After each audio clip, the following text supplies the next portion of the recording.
Good afternoon and welcome to SpaceX's Splashdown coverage of the world's first all-civilian astronaut mission to orbit. My name is Andy Tran, a quality engineer at SpaceX. And I'm Jessie Anderson, a production and engineering manager here at SpaceX headquarters in Hawthorne, California. Today, we are awaiting the return of our four incredible civilian astronauts, Jared Isaacman, Dr. Cyan Proctor, Haley Arceneaux, and Chris Sembrowski. These four astronauts are wrapping up the third and final day on orbit in preparation for splashdown in the Atlantic Ocean off the coast of Florida at approximately 4:06 p.m. Pacific time in just about an hour from now.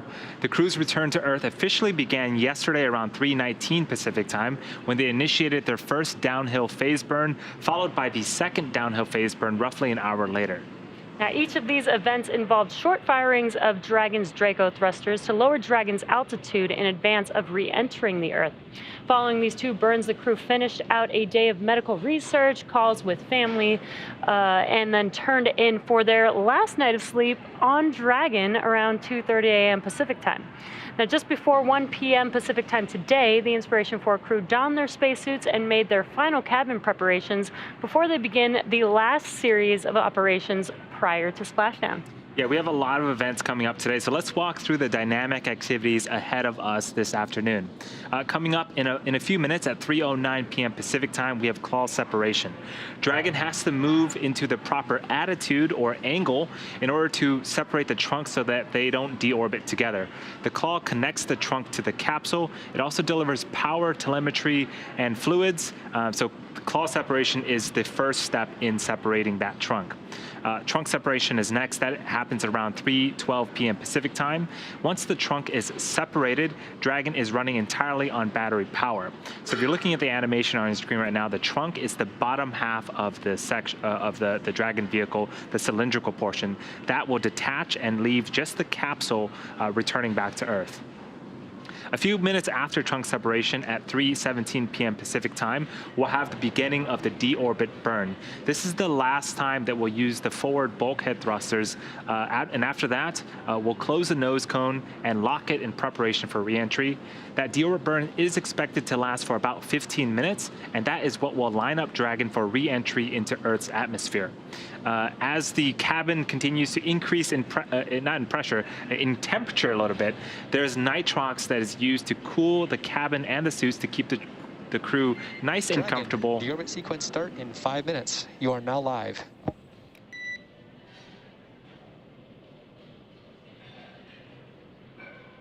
And copy that, SpaceX. We show the same.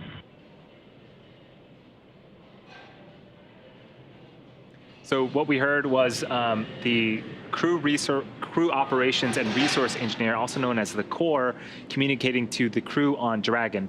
We'll hear those throughout the cast today as Dragon continues to prepare for deorbit and eventual splashdown on Earth. But so as we begin the deorbit burn and Dragon begins to make its way back to the Earth's atmosphere, we do pump nitrogen and oxygen through the cabin to make sure that the astronauts are nice and cool. And then we will close the nose cone, and this will cover the forward hatch thrusters that we use in the deorbit burn, and it also protects the cupola during re-entry. And then during re-entry, we will have a known calm blackout period of time. This is an expected loss of communications with Dragon for about 7 minutes as Dragon passes back into the Earth's atmosphere. About 7 minutes later, we will regain that communication around 3:53 p.m. Pacific time, although the timing is not exact. A few minutes after we get communications back, we're going to start to deploy our parachutes. First up, we have the drogue parachutes, and on screen now is test footage of the drogue chutes and the main chutes, testing the parachute system, make sure that everything is good. And these have gone through numerous amounts of tests to make sure that they are safe for flight. The drogue chutes are two smaller parachutes that are designed to stabilize the Dragon and slow it down before release of the main chutes, which you just saw on screen. Those are the four orange and white larger parachutes that will further slow down the spacecraft.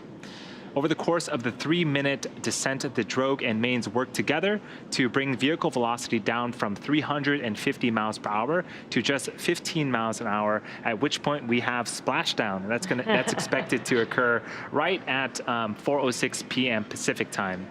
After we splash down, we have about an hour before the recovery crew and recovery team goes through their checklist of procedures before we can get the crew out of the capsule. So we do have a very exciting day ahead of us. Now, once it's time for our crew to deorbit and splash down back on Earth, they'll be heading to one of the targeted sites supported by SpaceX. Now, all of these sites are located off the coast of Florida, either in the Gulf of Mexico or the Atlantic Ocean. And spreading the supported sites across multiple locations helps to maximize the return opportunities for this mission and future crews, lowering the chance that we'll have to wave off due to bad weather. Now, since Dragon is capable of splashdown on either side of the Florida Panhandle, we have 2 identical and fully equipped recovery vessels ready to support, one in the Gulf of Mexico and the other in the Atlantic Ocean. And it looks like we also got a live view onboard Dragon with our Inspiration4 crew. Yes, this is the over-the-shoulder view. On the left-hand side, that is the mission commander, Jared Isaacman, and to his right is the mission pilot, Dr. Cyan Proctor. So what they're interacting with are some LCD screens on Dragon that gives them a ton of information about the vehicle, about the mission profile, and they'll be tracking the Dragon vehicle all the way down to splashdown today. Yeah, and Dragon is flying autonomously, but they will be following along with each dynamic event that happens, so that they are aware of every event that does happen, as they're going to feel a lot of the things that are happening. Yeah, so we're expecting them to experience about 3 to 5 Gs on re-entry, and I believe, is he watching a movie? That is great. They're just relaxing, very nice and comfortable inside Dragon. Yeah, it looks like they're you know, entertaining themselves on their flight back home, essentially. Yeah, so that tablet that's attached to Chris Zembroski's thigh also provides them with a ton of checklists throughout their duration of the mission. It also provides them with some entertainment as well, which Chris is enjoying. And I would be remiss to mention that Haley, who we got a brief shot of, she was sitting on the far right-hand side next to the window of Dragon. Haley Arceneaux is the medical officer, and that will round out the Inspiration4 crew. So in the lead up today, SpaceX selected primary and alternate splashdown locations off the coast of Florida. The selection process works with a lot Dragon, deorbit sequence start. And copy that, SpaceX. We show same. Cool, so we got the call from the core that the deorbit sequence is starting. Again, we're going to be starting off with the separation of the claw and then eventually the trunk. So again, you'll hear those beeps throughout the cast today. Those are Quindar tones, and effectively what those do is they help to clear the air to make sure that communication to and from the crew and ground are nice and clear. So Jesse and I will try to pause and make sure that you guys also are able to listen in to that as well. But I was mentioning the splashdown sites. So we have primary and alternate splashdown sites located off of the coast of Florida. The selection process works, and it takes into account a lot of different variables. And it looks at weather. It looks at you know, wave height, wave period, visibility as well. Yeah, and you can see on your screen, this is the primary landing site. And it looked like the waters were pretty calm, so that's pretty great. Today, our primary landing site will get the crew back home with a splashdown at about 4:06 p.m. Pacific time today. And for return, we'll be looking at a number of weather items. Some of the obvious ones that we do take into account is that there's no rain or chance of lightning in the recovery zone, both for the safety of the crew inside the capsule, but also the recovery teams on the water. We're also looking for wind speeds less than 15 feet per second or about 10 miles per hour, relatively calm seas so that we can safely execute recovery operations, which includes landing a helicopter on the recovery ship to fly Jared, Haley, Cyan, and Chris back to Florida. Yeah, and if you've been following along since Wednesday, we had mentioned that for this particular mission, weather was of particular importance. The Inspiration4 crew did not go for an extended duration to the International Space Station. They were orbiting the Earth for the duration of their mission, so we had to make sure that weather was good on ascent, at liftoff, and also for splashdown today. But as Jesse mentioned, looks like we have some pretty good visibility. The waves are not choppy, and so things are looking great for an on-time splashdown later on today. And for these operations, SpaceX closely coordinates with the United States Coast Guard to establish a safety zone to ensure public safety and for the safety of those involved in the recovery operations, as well as the crew on board the returning spacecraft. Multiple notices are issued to the mariners in advance and during recovery operations, and Coast Guard patrol boats are deployed to discourage boaters from entering the splashdown zones. Now, we want to stress to the public the need to respect this safety zone. Recovering a spacecraft from the water is a hazardous operation, and any other boats interfering increases risk to the astronauts in the capsule, the teams working to recover them from the water, and the safety of those that come too close. So for the safety of our crew and for your safety, we recommend that you sit back and watch as we'll be bringing you the best possible views of our astronauts' homecoming. Dragon, nominal trunk jettison. And copy that, SpaceX. We definitely felt it. So it looks like we had successful call separation. Again, that detaches the umbilical that routes power and fluids from the trunk to Dragon. So now Dragon has also separated its trunk successfully. And so that does a couple of things for us.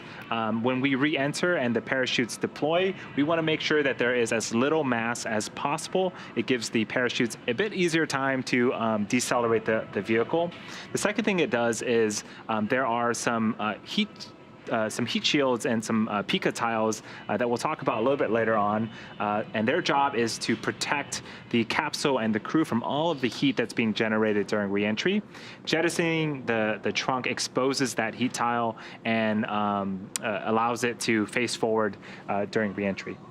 Yeah, and again, now the Dragon capsule is on battery power. So the trunk typically provides power while they're in orbit.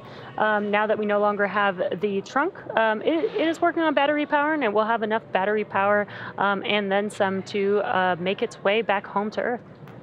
So up next, we have the deorbit burn. This is the last time that the forward Dracos, which are the 4 thrusters located at the top of the vehicle, will ignite. The deorbit burn will place Dragon on a precise trajectory to return to the splashdown zone off the coast of Florida and last about 15 minutes.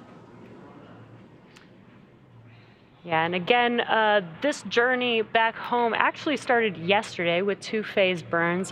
Those 2 phase burns, as you may know, the crew made their way all the way out to 575 kilometers away from Earth. I think the furthest they went was 590 kilometers during their mission. But the two phase burns yesterday did bring them back down to approximately 365 kilometers. So after those phase burns, this helps bring them just a little bit closer to Earth. And then today, after we've now jettisoned the trunk, we will have a deorbit burn, which will set them on the trajectory back to the splashdown landing zone.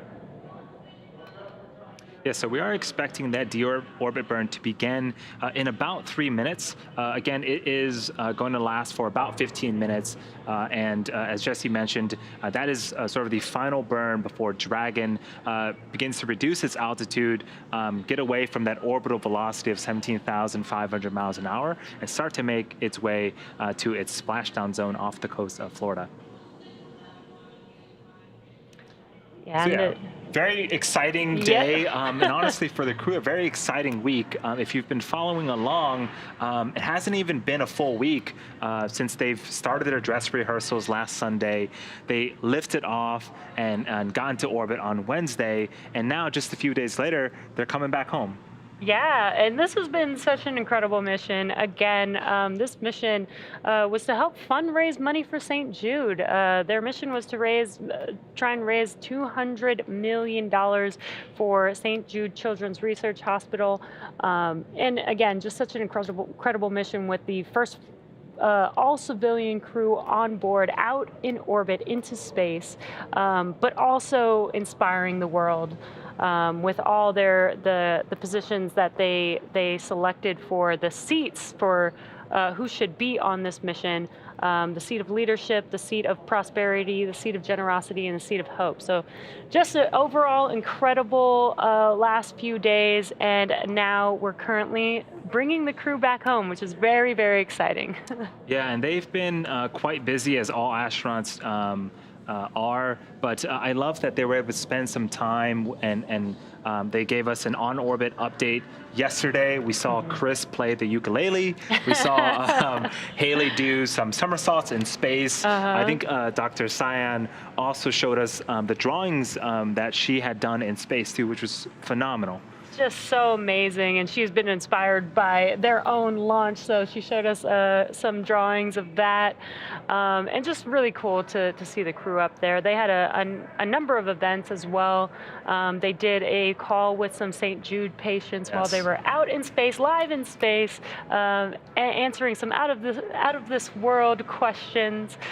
They also even got, I heard they got a phone call from Tom Cruise. Yes, I saw that as well. I wonder what their conversation was like, but I think it's quite interesting because we all know Tom Cruise from Top Gun, call sign Maverick. The crew themselves also got call signs because they were a part of a lot of fighter jet training and exercises, so I love that they were able to connect. Yeah. That must be so exciting for them. Also, they've been doing some auctions. You know, we've had some auctions since the mission began, and they did some of that promotion as well. I can't wait to get one of the zero-G indicators. Yes.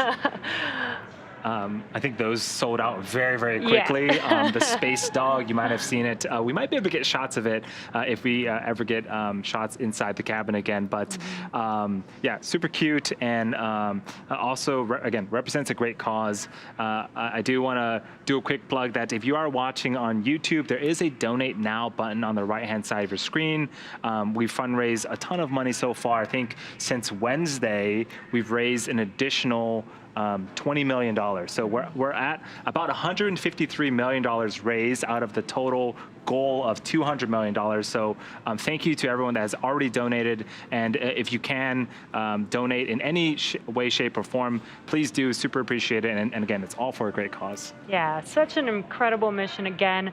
They also got the chance, yesterday was Friday, they did get to ring the closing bell at the New York Stock Exchange, which is pretty awesome. You can see them there. You can see how excited they are too. Yeah, I think every time we've seen the crew, they've had smiles in their face, even during ascent, right? We saw Dr. Cyan just exuding excitement. And so this crew really is something else. And I'm so glad that they got to experience the things that they experienced, and all the outreach that they've done so far is quite amazing. Yeah, and for the first all-civilian crew, these are some pretty incredible people. If you've been following along, or if you haven't seen it yet, Netflix and Time have a documentary on the crew and on the mission. Lets you get to know the crew a lot more and get to see what training they're going through. And this is an awesome live view from our selfie camera on the Dragon, looking at the Dragon cupola, and the sun looks amazing, Earth looks amazing. Look at the clouds, that's amazing. And for the Inspiration4 crew to peek their head in there and get a first-person perspective through the brand new cupola, oh gosh, that is fantastic. And I think Chris has been very, very busy taking photos of the Earth through the cupola, and just trying to make as much of his time in space as possible and give back to the community. Oh, there he is. And there he is with his camera. We've heard he's been taking tons and tons of photos up there. I can't wait to see what photos they have. There he is, inside of the cupola. Yes, awesome. as busy as ever. And Chris himself, when he was younger, he used to stargaze on the rooftop of his high school, and so now he gets to Earth gaze from space.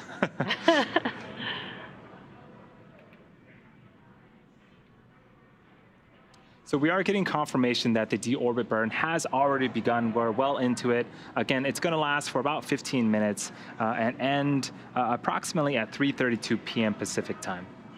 Yeah, and again, in the last 10 minutes or so, we've had a number of events during this deorbit sequence.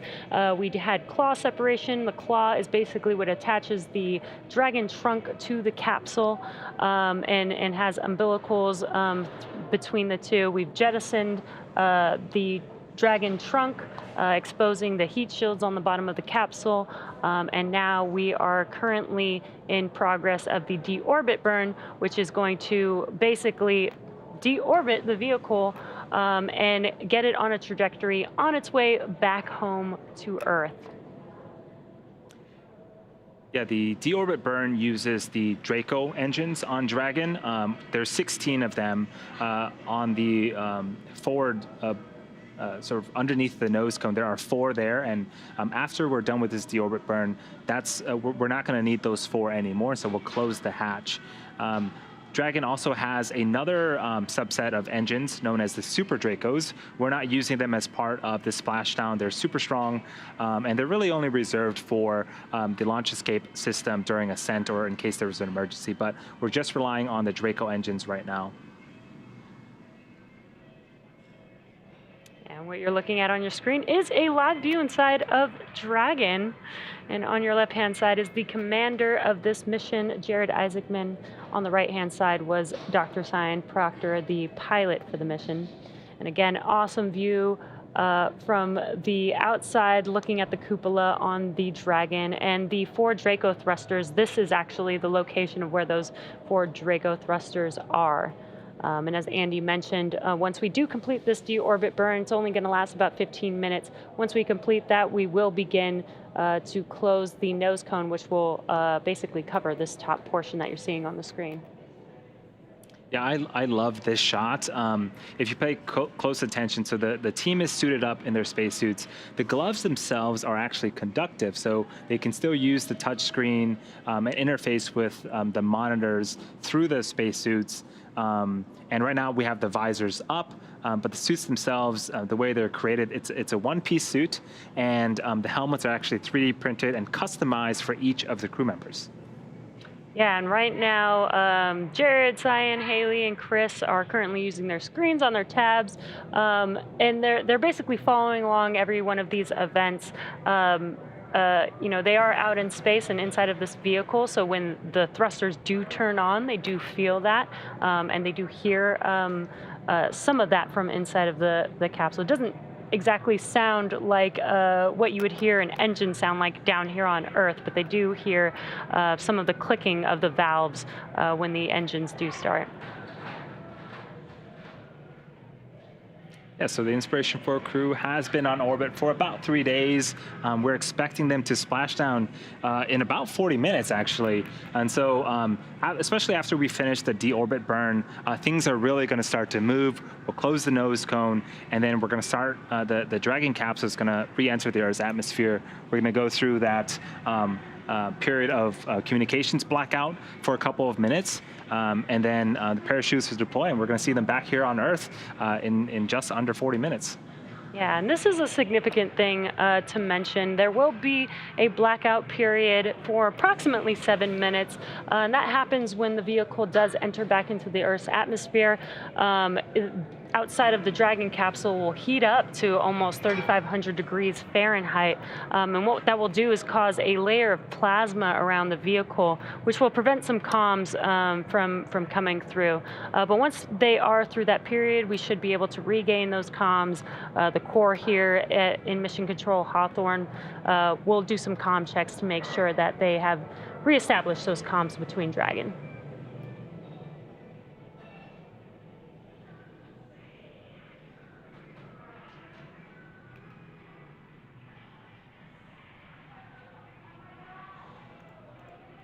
So if you are just joining us, we are part of the Inspiration4 mission for Splashdown. The team is targeted to Splashdown off the coast of Florida at approximately 4:06 p.m. Pacific time.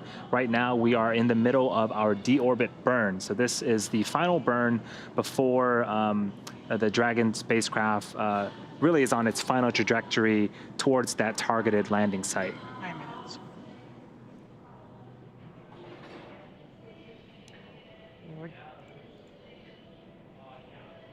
We're just about 10 minutes into the burn, meaning there's about 5 minutes left of that deorbit burn. And right now you are looking at a live view inside of the Dragon capsule of the crew, watching and checking things on their display panels there. Again, they are following along with all of the events so that they are aware of every expected event that is supposed to happen. And again, a awesome live view from the outside of our Dragon capsule on the forward end, looking at our amazing... 120 kilometers. Dragon is committed.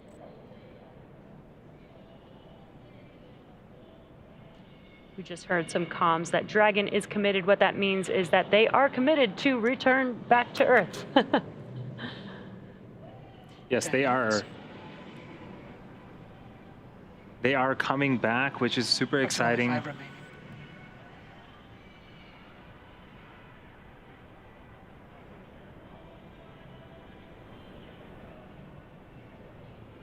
So I should mention at this point, Dragon itself is an extremely intelligent vehicle. It is largely autonomous and effectively flying itself. So it knows where it's at, its position in space. It knows where it's headed. It has the ability to adjust its attitude or angle and trajectory as needed to make sure it is headed where it needs to head. And so even through the communications blackout period, again, due to the temporary buildup of plasma that interferes with communications, even through that period, the crew really just has to sit back and enjoy the flight because Dragon is smart enough to know where exactly it's going to be.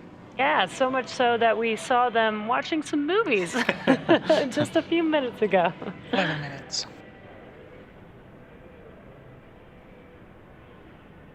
You are hearing on the comms just some status updates of that deorbit burn.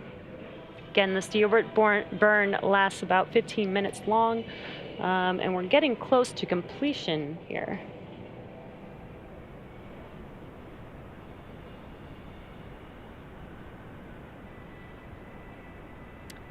And actually, something to note, if there are people watching live for Splashdown, they might actually get to hear the sonic boom as quickly as Dragon re-enters the Earth's atmosphere and is coming down. You know, they will be traveling faster than the speed of sound, so you'll get a sonic boom when they come back through. Yeah, I think that the folks that are nearby or live close enough to the coast, they might even be able to see Dragon. It is a daytime splashdown, which is super exciting.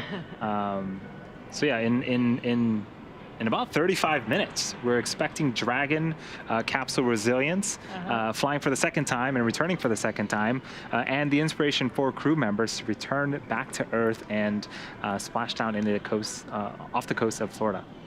Yeah, and again, we just heard a call out that we're probably about 3 minutes away from that deorbit burn completing. But yeah, Andy, it's been so exciting. Just this mission overall has been so incredible.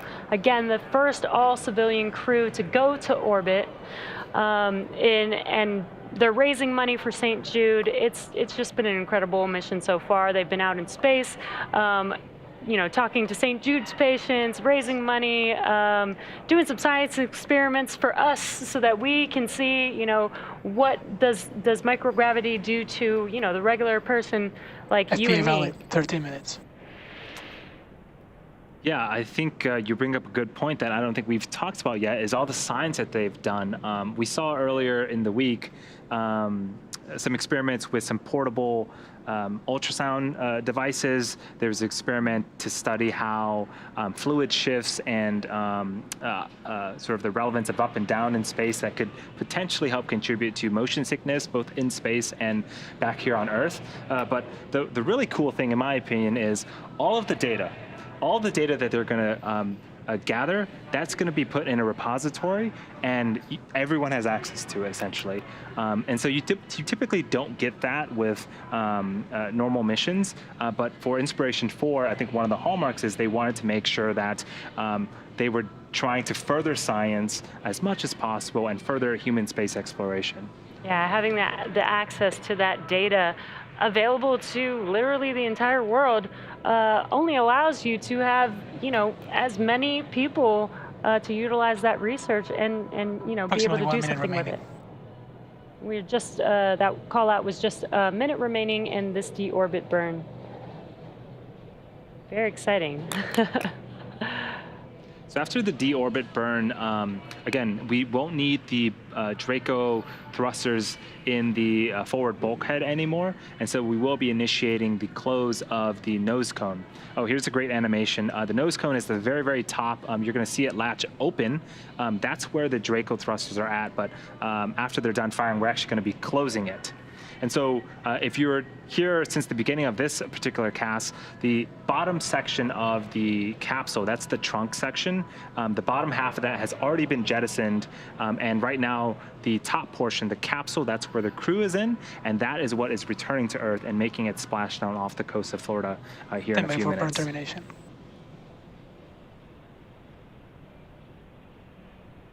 Burn stop. Nominal burn. Good targeting. Dragon, deorbit burn complete, performance nominal. Nose cone closure is initiated.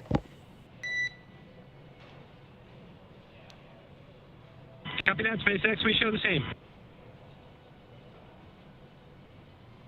I believe that was Chris confirming that he had a nominal burn. Everything seems to be going great. And now, again, we've initiated the close sequence of the nose cone. So in the background, Dragon is currently inhibiting those forward bulkhead Draco thrusters that we had just used to complete the deorbit burn, ensuring that it's safe to latch the nose cone shut for re-entry. The vehicle also initiated the nitrox suit purge, and this will help keep the crew cool and comfortable during re-entry, which is coming up in about 20 minutes. At this point, the nose cone is closing and protecting the forward hatch for re-entry. The crew is using the screens that we saw earlier to monitor the locking of the nose cone, which is done actually by a set of hooks. Yeah, and again, the nose cone doesn't just snap shut. It does take a few minutes, I think about 4 minutes or so to close. It is a very, technically and structurally sound seal that needs to happen there. So it needs to be very precise, which is why it's a very slow mechanism to make sure that it's closed.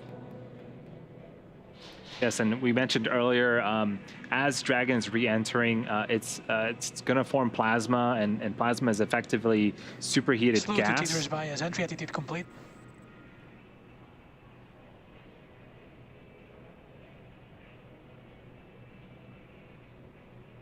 So that call out was for the slew being complete. So the slew is effectively maneuvering.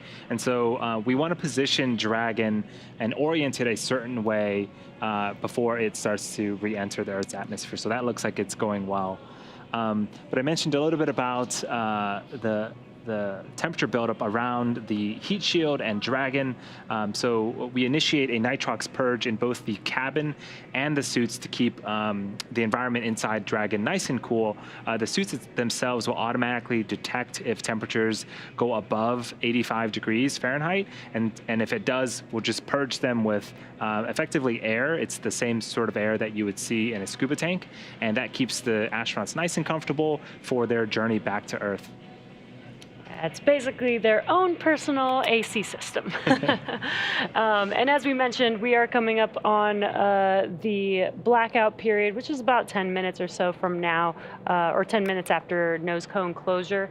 And during that event, the capsule, the exterior of the capsule will get to approximately 3,500 degrees Fahrenheit. So as Andy mentioned, it is extremely important to keep the cabin cool, to keep the astronauts cool during this event. But Dragon was designed for this, so they shouldn't have any problems with 3,500 degrees Fahrenheit. Yeah, we've got some really cool material on the bottom. It's actually called Pika 3.0, and its job is basically to deflect and take on all of that heat and make sure that we keep the capsule and crew nice and cool, again, for their re-entry. If you're looking on screen right now, there is a capsule, a Dragon capsule in the background. You can see at the very bottom the tiling of that Pika material.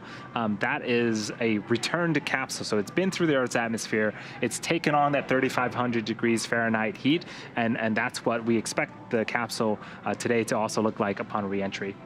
Yeah, and this is a flown Dragon capsule. So while the spacecraft is in orbit, it's flying at about 17,500 miles per hour. But as it comes back through the atmosphere, we actually don't, there's no brakes on Dragon aside from the heat shield. And so that heat shield actually, with the atmosphere, helps to slow the vehicle down to about 350 miles per hour before the drogues even deploy. Yeah, it's quite incredible to think about that. Orbital velocity, again, 17,500 miles an hour, being slowed down to just 350 miles an hour with just atmospheric drag alone. Is incredible. And then from there we deploy the chutes. And so right. Most of the job, thank you to Earth's atmosphere for slowing down Dragon. Most of it is done by the friction up there. So we are waiting on the next event, which is we're going to be waiting on confirmation that the nose cone has been closed, and then we're going to be entering that blackout portion, the communications blackout period, a few minutes later. It is expected to last for about 7 minutes, and what I would expect to hear is we heard those Quindar tones, those beeps from crew to core and core to crew. Expect those to start to pop up again as we're coming out of that blackout period. We want to make sure that we reestablish communication with the crew. Yeah, and actually, before we go into the blackout period, we should hear some comms as well. Again, the core here in Hawthorne, Mission Control Hawthorne, communicates with the team, makes sure that they know which event is coming up next so that they know what to expect. And so we should be hearing some of that confirmation that they will be going into the blackout period, as well as some confirmation and some comms when they exit that period. altitude.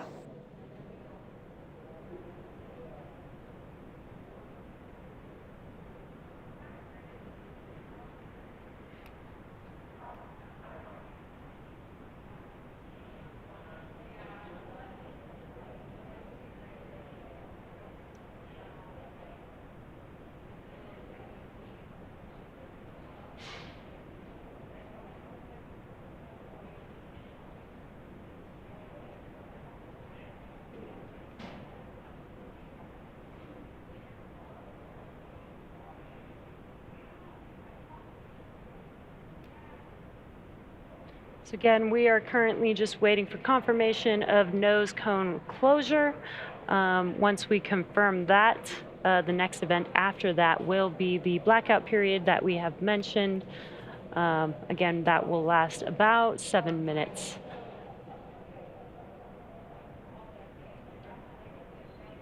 What you're seeing on your screen right now is Mission Control Hawthorne here at SpaceX headquarters. Looks like you can see Gwen Shotwell sitting in the front row there, watching as our first all-civilian crew, the Inspiration4 crew, returns back home to Earth.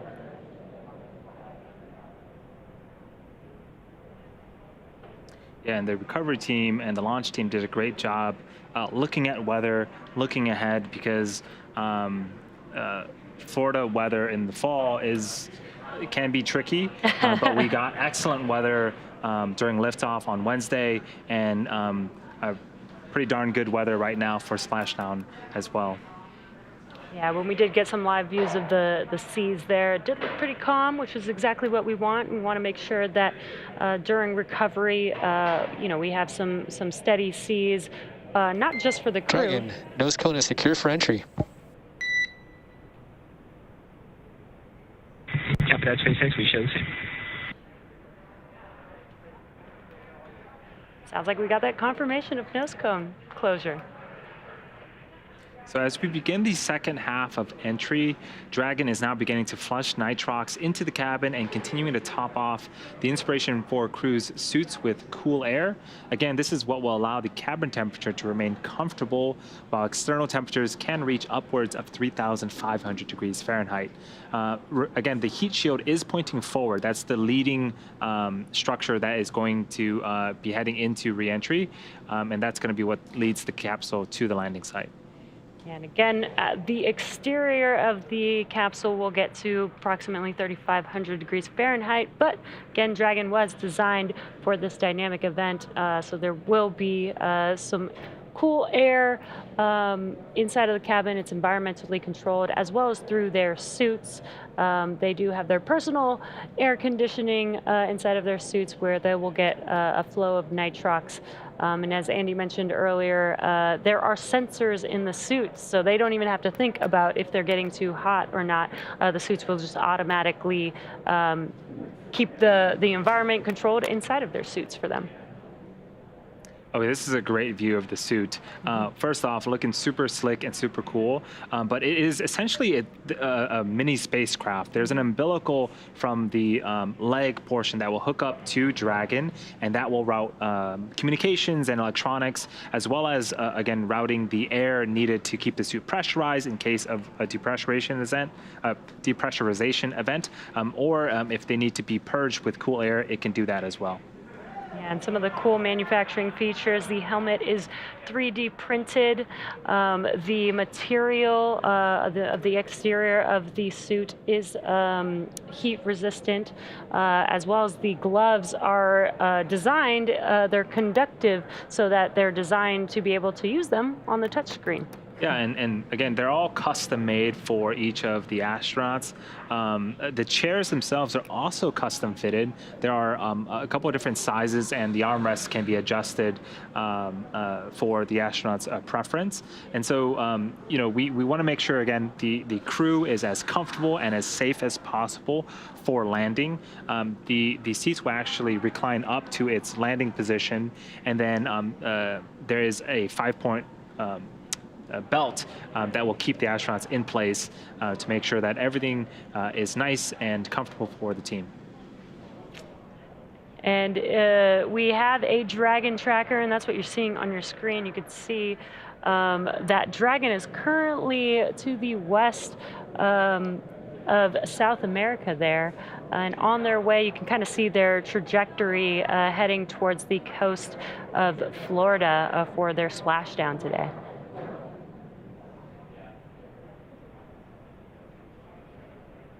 So yeah, we are expecting to enter that that blackout period in about 2 minutes here. We should hear the core communicate to the team here in a couple of minutes that we are again entering that blackout period, and then we'll reestablish communication once we're through with that. Dragon, SpaceX for entry brief. Go SpaceX. Jared, you're looking good. No deltas to timeline. Vehicle's nominal, tracking no issues. The deorbit burn was right down the middle with nominal landing site targeting. No deltas on weather or recovery, and we're looking forward to having you home shortly.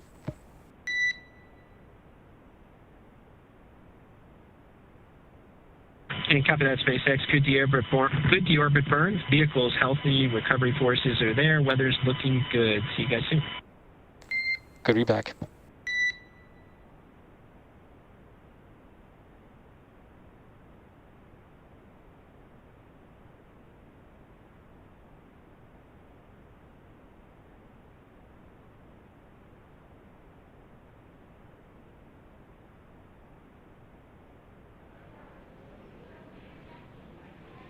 So we heard some awesome calls from the core.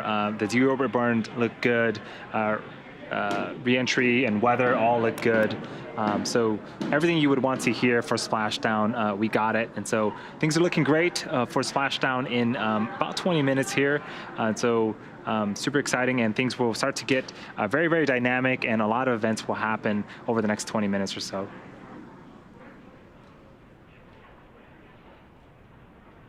So at this point, we are entering here shortly a communications blackout period, which lasts approximately 7 minutes due to plasma formation around the spacecraft.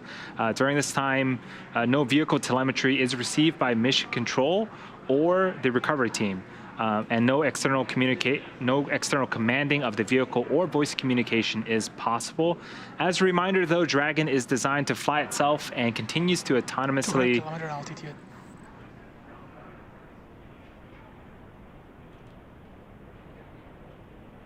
So Dragon is designed to fly itself and continues to autonomously use its Draco thrusters to orient itself during re-entry. So during re-entry, the vehicle will be slowing down from orbital velocity, which is approximately 17,500 miles an hour, all the way down to about 350 to 400 miles an hour before we deploy those chutes. And we did hear a call out of 200 kilometers. That is basically telling us that the Dragon capsule is getting closer and closer to Earth. Again, they went all the way out to orbit at about 575 kilometers from Earth. I think the furthest they went was 590 kilometers.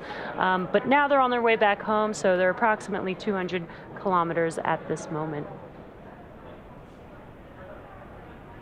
And again, today we are bringing the crew back home. We've begun several operations during this deorbit sequence, but actually deorbit and return home began yesterday.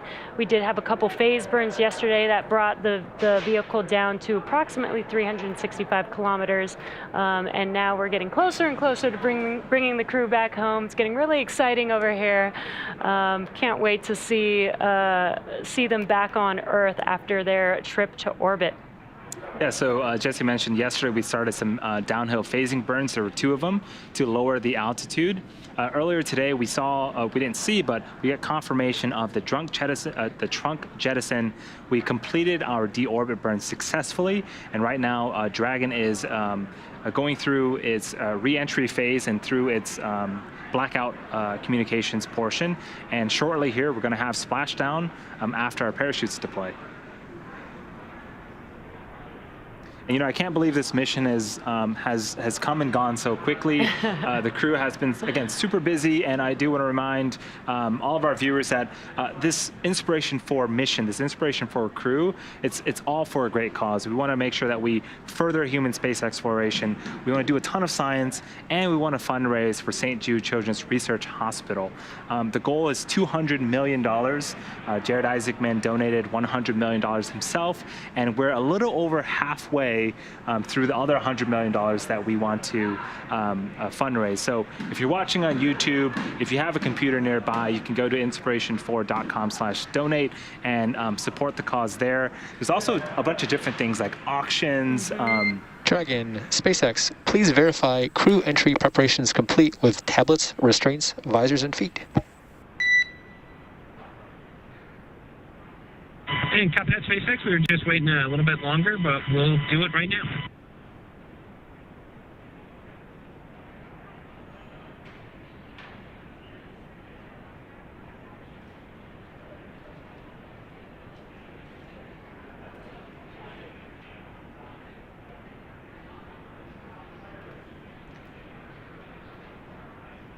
SpaceX Dragon, tablets are secure, restraints are tightened, visors are down. We are ready to come home. We copy all, Dragon. Approximately 4 minutes, 30 seconds until comm blackout. We'll see you on the other side at 2300. Talk to you at 2300.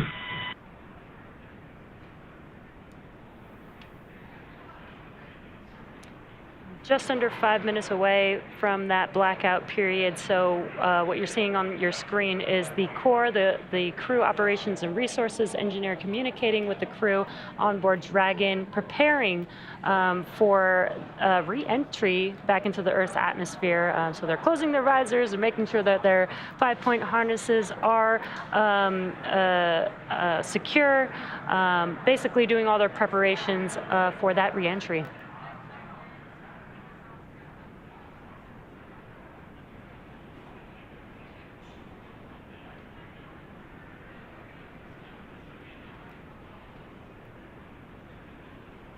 And again, if you're just now joining us, you are tuned into the Inspiration4 mission. This is the first all-civilian crew out to orbit, and now they've been out there for about 3 days and now making their way back. And the crew on board is Jared Isaacman, who's the commander for the mission. He is the 38-year-old CEO of Ship4 Payments. He has been a fighter pilot for many, many years. He's flown in over 100 air shows, and always does a fundraiser or a charity event with every one of his air shows, and he's doing the same thing with this mission, which is pretty incredible. Up next, we have Haley Arceneaux. She's 29 years old, and she is actually the youngest American to fly in space ever. She's also the first. Slowing away from its leader's bias attitude. Continuing to get great calls. Haley is also the first in space with a prosthetic. She is a pediatric cancer survivor and also a physician assistant at St. Jude Children's Research Hospital, same place that saved her life when she was 10 years old. Got Dr. Cyan Proctor on board, making her way back home with the crew. She is the 51-year-old mission pilot for this mission. She's from Tempe, Arizona, and she holds the seat of prosperity. She actually was awarded this seat 2 minutes to expected calm blackout. We got a 2-minute call out for that expected blackout period. But Dr. Cyan Proctor actually was awarded the seat for starting her own, basically, business for her artwork and her poetry. But she's also an incredible human being. She's an analog astronaut. She's always wanted to go to space. Almost became a NASA astronaut at one point. To initial entry, attitude complete. And now she's on the crew and was able to accomplish her dream. And last but certainly not least is Chris Dombrowski. He's 42. He's a data engineer at Lockheed Martin and a United States Air Force veteran, a space enthusiast through and through. And you know, I was watching the docuseries, and he's just a husband and father first and foremost. And so those were our 4 crew members that are currently making their way back home, back down to Earth, and as part of the Inspiration4 mission. I'm so excited to see them come back home, and I can't wait to hear their stories from being out in space. Again, just the first all-civilian crew. You know, they're not professional astronauts. I can't wait to hear their stories coming back from that. Yeah, it looks like they've had a really fun time. I was watching the interview with the St. Jude children yesterday, and they were throwing M&Ms all over the capsule. Some aerodynamic acceleration.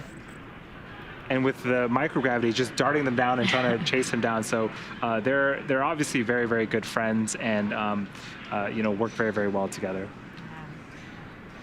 And we are entering this blackout 100 period. kilometer altitude.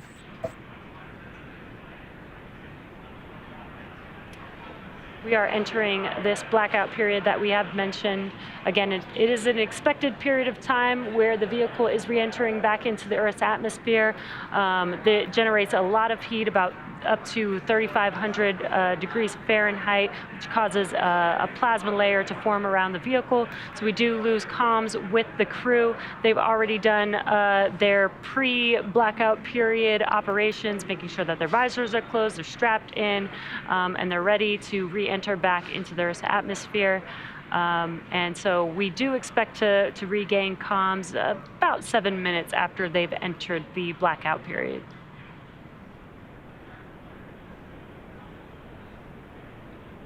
So the view on your left is Mission Control in Hawthorne, SpaceX's headquarters. You can see that we've got some folks gathering. They're also very excited for Inspiration4 to return back to Earth. And so, yeah, we're all waiting. We're actually about 25 minutes away from Splashdown off the coast of Florida. Again, Dragon, even throughout this blackout period, it can pilot itself essentially. So, again, the crew just needs to make sure that they're strapped in and enjoy the flight, because Dragon will take them to where they need to be. Yeah, exactly. And as we mentioned earlier, they don't really have to do anything aside from follow along with each event that is happening. So we did catch them earlier watching some movies on their flight back home. But yeah, they really don't need to do much, as Dragon is autonomous. Yes. So after we splash down, for those that are maybe watching for the first time or wondering, well, how does Dragon get out of the water? So Dragon itself is designed to be waterproof. 80-kilometer altitude. Loss of comm. Start of blackout period. So we just heard the call-outs. Anticipated acquisition of signal in 4 minutes and 35 seconds. So we just heard the call out that Dragon is about 80 kilometers in altitude. We're entering that communications blackout period now, and we just got an update that it's expected to last about 4.5 minutes. So again, we'll reestablish communications with the crew after this blackout period, but we are entering the atmosphere at a very, very, very high velocity, and when we start to get a lot of friction from the atmosphere and the space capsule, we start to form that plasma, and plasma tends to interfere with communication. So it's a temporary communications blackout, and again, we're going to be able to reconnect with them in about 4 minutes here.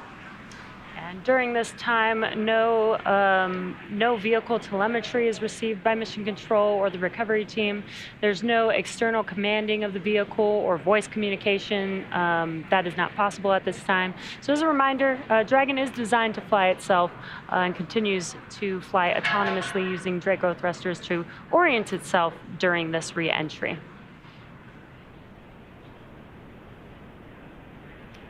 Now, during this re-entry, the vehicle will be slowing down the orbital velocity from 17,500 miles per hour, and the use of just the atmosphere will bring the vehicle down to about 350 miles per hour before we even deploy the drogue chutes. Yeah, a few minutes after we get communications again, we are expecting to deploy the sets of parachutes. We have 2 sets. The first, again, are drogue chutes. There's 2 of them. Their job is to slow the vehicle down from about 350 miles an hour to about 120 miles an hour, and those deploy at around 18,000 feet. Shortly after that, we'll deploy our main parachutes. There's 4 of them. Those are larger, circular, orange and white chutes, and their job is to slow the vehicle down from 120 miles an hour to about 15 miles an hour, and then we'll make splashdown off the coast of Florida in the Atlantic Ocean.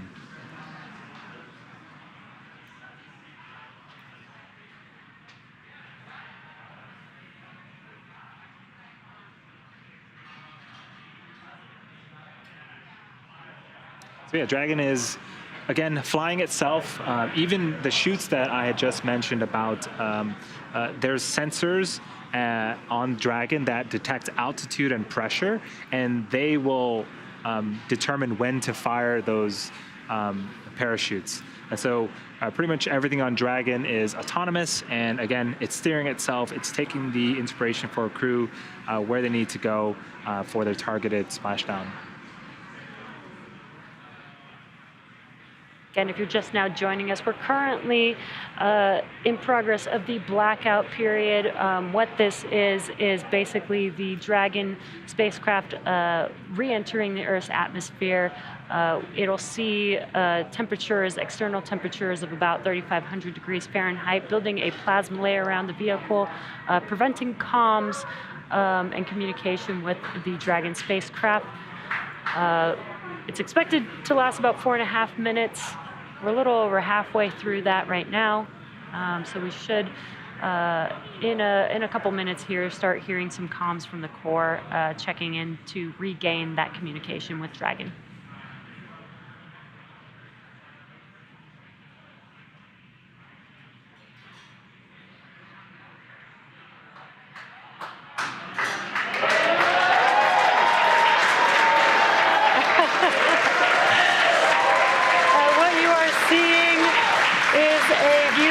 Thermal camera, seeing Dragon coming back down to Earth right there. Yeah, this is amazing. This is the first shot of the Dragon capsule coming back as part of the Inspiration4 mission. The crowd here is super excited seeing that for the first time as well. So yeah, a couple minutes left of the blackout period, and we should be getting comms reestablished with the crew here shortly.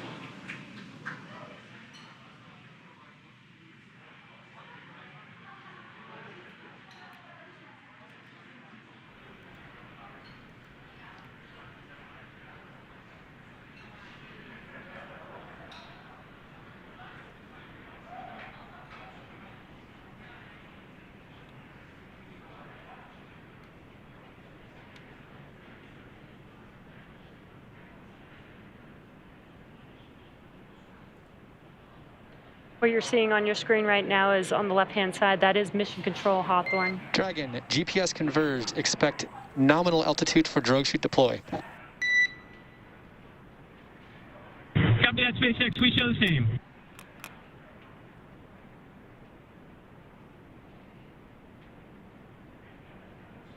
And those comms confirm that we have regained comms with Dragon, and they're getting ready for drogue deploy here shortly. Yeah, I love these tracking shots. Again, that is Dragon in the center of your screen. We've got visuals of it, and we're expecting drogue chutes to deploy, and then the main chutes shortly after that here in a couple of minutes.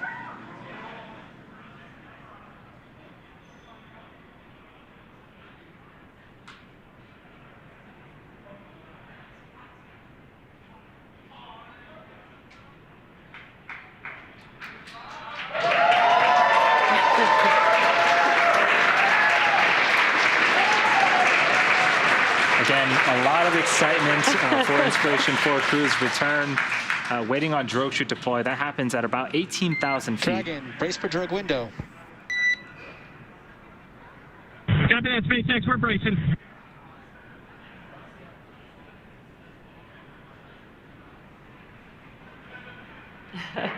On re-entry, the team's experiencing about 3 to 5 Gs.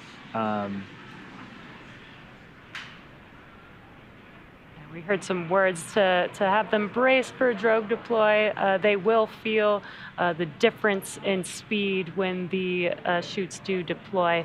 That was what the core mentioned there. That's such a cool shot of Dragon coming back down to Earth. It looks very fast in this camera view here.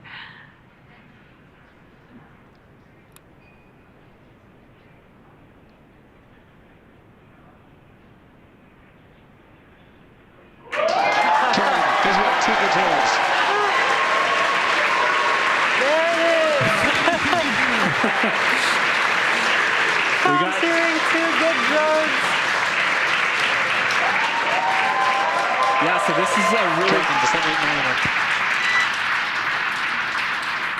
is a great shot of Dragon looking up at the drogue chutes. A lot of communication going back and forth between the crew and ground station, but the drogue's job is to slow the vehicle down from about 350 miles an hour to 120. We are expecting the main chutes for these to cut off and the main chutes to come shortly after this.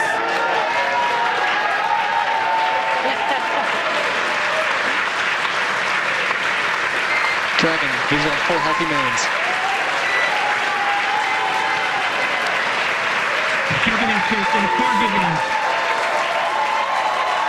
Dragon, descent right nominal. You have visual from recovery forces. Copy that, SpaceX. Good news. And at 4:04 p.m. Pacific time, we do have confirmation that the main chutes have deployed, and you can see that on your left-hand screen of a camera looking forward above the Dragon capsule, looking at those 4 main chutes. 1,000. Copy, 1,000. The next event coming up now is a visual confirmation of Splashdown. You can see the Dragon capsule on your right-hand screen slowly coming down now. We've talked about how fast the vehicle has been traveling, but they will be touching down approximately 15 miles per hour when they touch the Atlantic Ocean there. 800 SpaceX. We copy 800. Now, the Dragon 1 program had great success with the water landing, with 20 successful splashdowns over the course of that program, 9 of which were carried out by flight-proven Dragon spacecraft. And this is a great shot. Dragon continuing to descend back towards Earth, again targeting a landing, a splashdown off the coast of Florida in the Atlantic Ocean. Copy 600.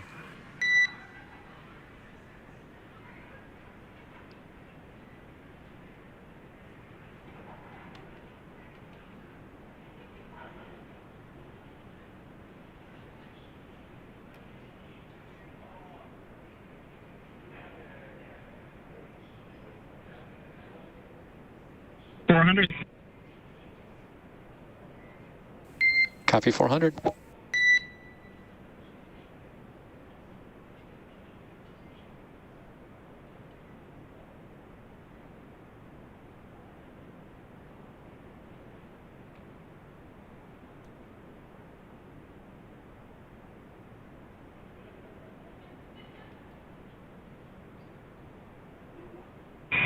We're bracing.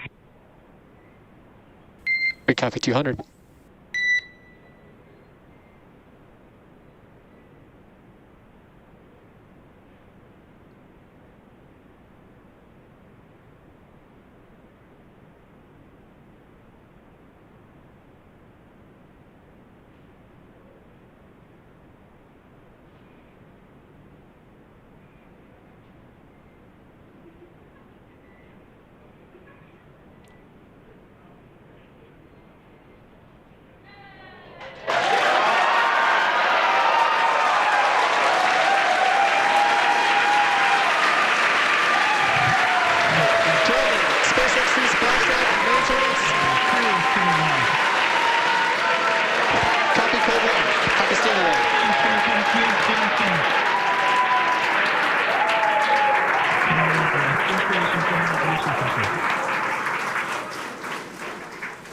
Inspiration4, on behalf of SpaceX, welcome home to planet Earth. Your mission has shown the world that space is for all of us and that everyday people can make extraordinary impacts in the world around them. Thank you for sharing your leadership, hope, generosity, and prosperity. And congratulations on your incredible journey.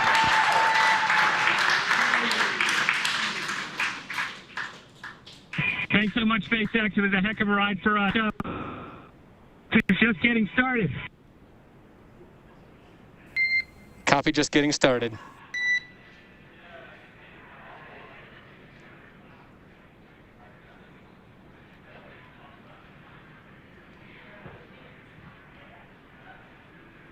So welcome back, Inspiration4. The Dragon Resilience capsule has returned. The crew has returned.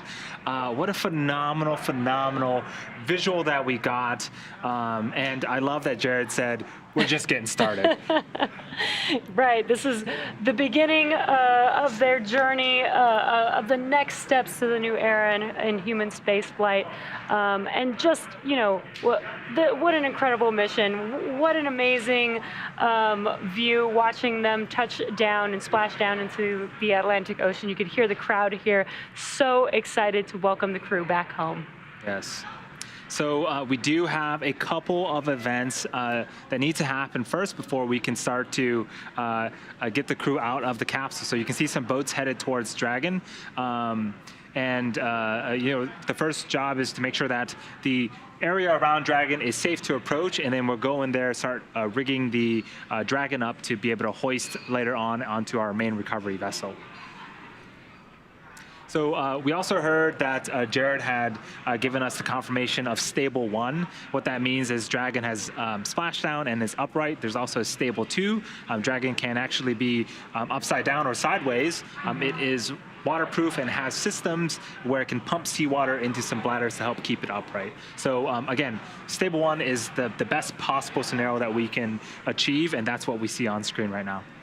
Yeah, and just something to note, there are going to be a few operations that happen before the crew can get out of the capsule, so they will be strapped into their seats, remain strapped into their seats throughout these operations until, basically until hatch open, once we have the Dragon capsule on board the recovery vessel.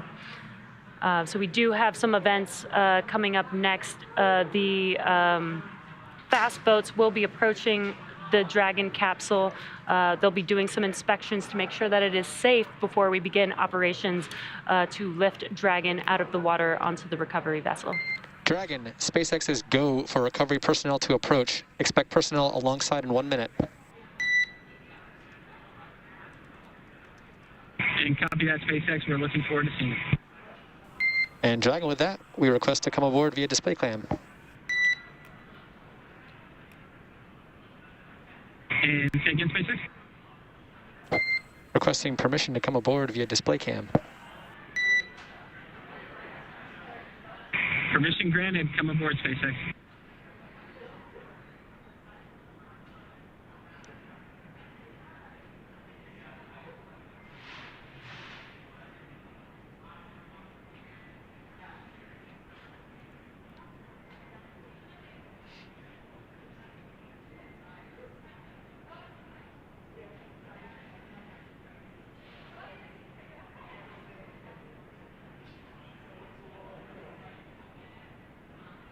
Now what you're seeing on your screen is the recovery team approaching Dragon. Again, they will be starting to do some inspections. They'll do some ordnance and hypergol checks just to make sure that the vehicle is safe before they begin rigging Dragon to bring the vehicle onto the recovery vessel.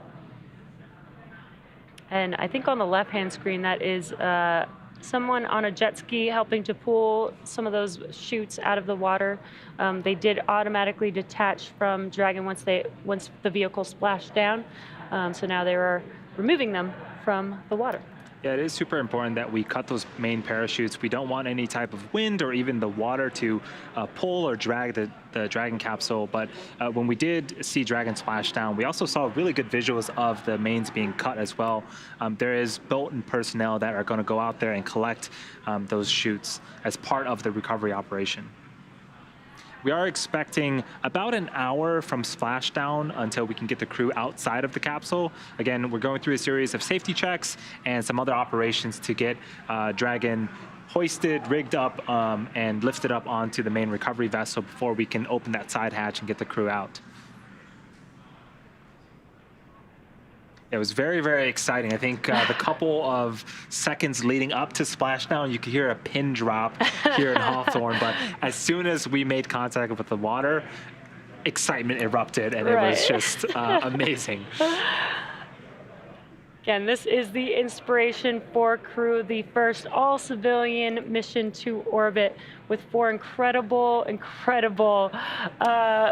crew on board, and we now have an inside view on Dragon as they are sitting on the ocean water awaiting for the recovery operations. Looks like we got a selfie. I think Dr. Cyan has taken some post-splashdown pictures. Well deserved.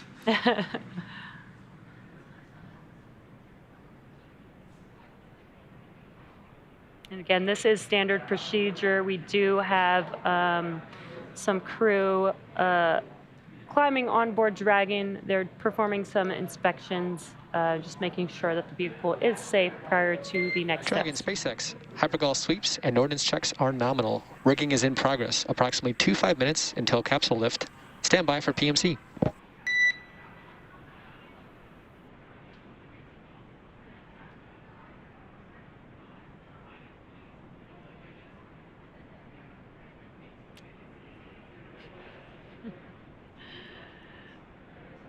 some excitement from the crew on board. And if you noticed the difference in view, the camera actually has not moved, but the seats, from what you've seen previously of this view, the astronauts are actually rotated a little bit more forward, and that is for these return operations instead of the reclined back position.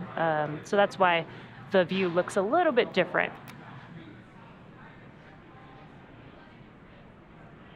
So on the right-hand side, we do see the rigger climbing up on the Dragon capsule to attach some hardware, so that way Dragon can be lifted and hoisted out of the water using our main recovery ship, Ghost Searcher, which will be approaching the vehicle in a few minutes here. So that hardware is important, and that's how we get Dragon out. We hoist it and we actually put it on what's called a nest, and then we'll perform some more checkouts, make sure everything is good before we open up that side hatch.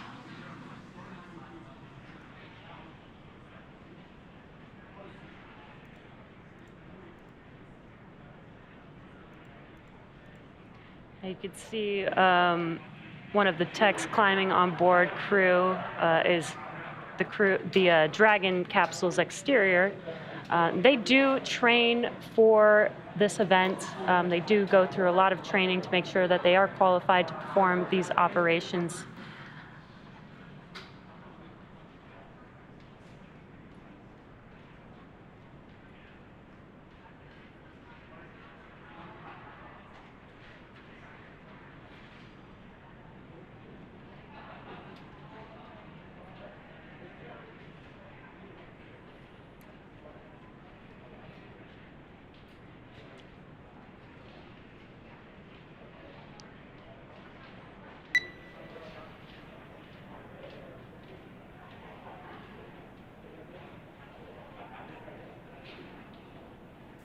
Dragon SpaceX with the public.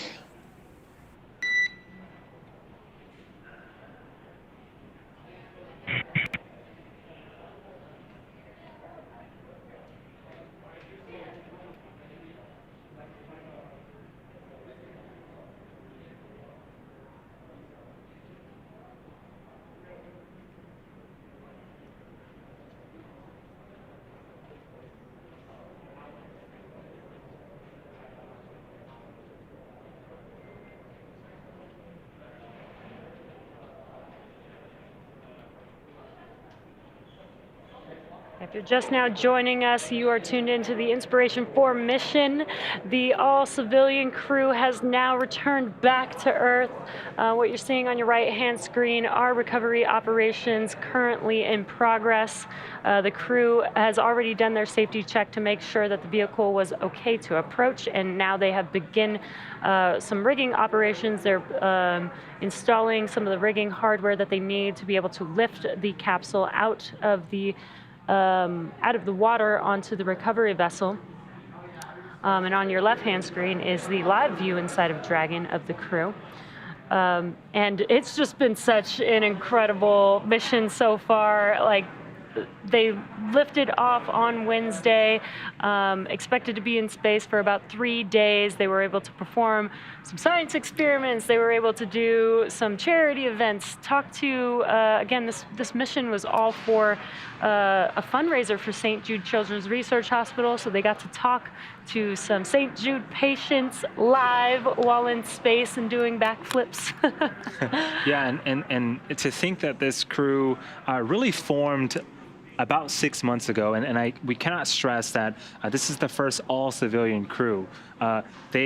Their day job is not being an astronaut. They were trained in the same simulations and same manuals that previous Dragon crew members were trained in, and they got together, threw together this amazing mission. Again, providing fundraising capabilities for St. Jude Children's Research Hospital. They gave us a live on-orbit event yesterday. And they spent a couple of days in space, did some art, did some photography, did some somersaults, and now they're back on Earth. And in a few minutes here, they're gonna take a fresh breath of fresh breath of Earth air for the first time in about 3 days. It's very, very exciting. Yeah, I cannot wait to hear the stories that they have to tell us. You know, we did get some of those live events, but they were out there for 3 days. That's quite a bit of time being out in microgravity in a spacecraft. So I'm really excited to hear what their experiences are really like. You know, with the NASA crew missions, we typically get to hear, you know, some of their thoughts of the Dragon spacecraft. Would love to hear more from, you know, just a all civilian crew this time around, not professional astronauts.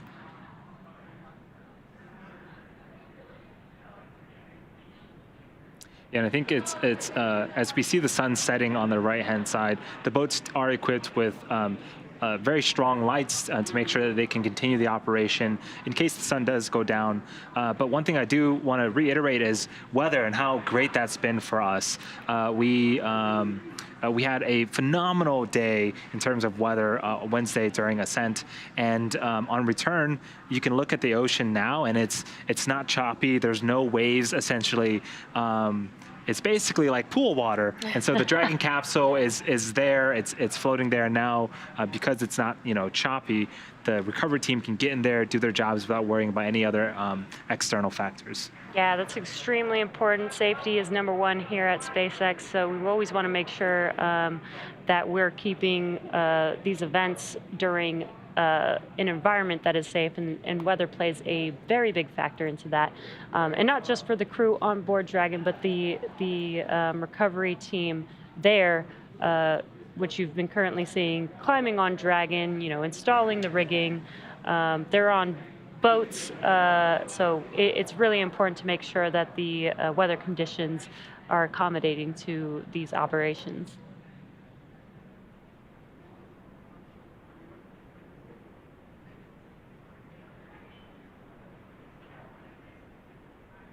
Yeah, so we are expecting the team to finish installing all of the equipment needed to lift Dragon out of the water in a few minutes, and we should see another boat approach the Dragon capsule, and that will be where we essentially hook it up to a crane on the back of the boat, lift it up out of the water and onto the recovery vessel.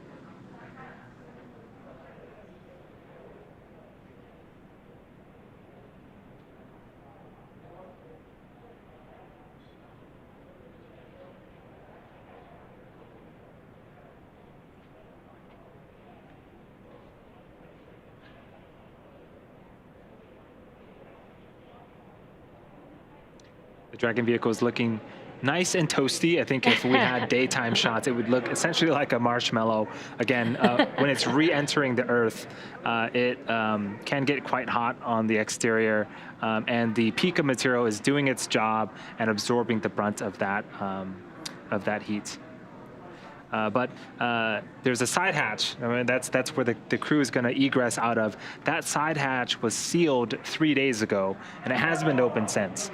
And so, you know, typically, you know, missions with crew go to the International Space Station. The crew will ingress and egress out of that top hatch that you see there. But because we weren't going to the International Space Station for this mission, we installed that super cool cupola, and that hatch is going to stay closed. But the team will be exiting out of the side hatch in a few minutes here.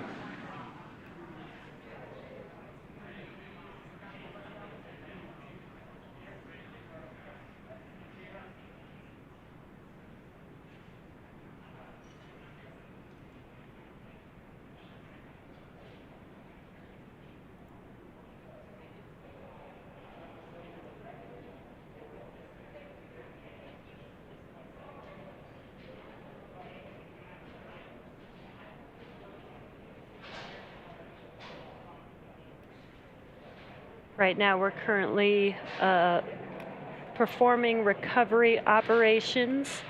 We have a crew there on one of the fast boats installing rigging onto the Dragon capsule. This will help them lift the Dragon capsule onto the recovery vessel into what we call the nest, the Dragon nest on board.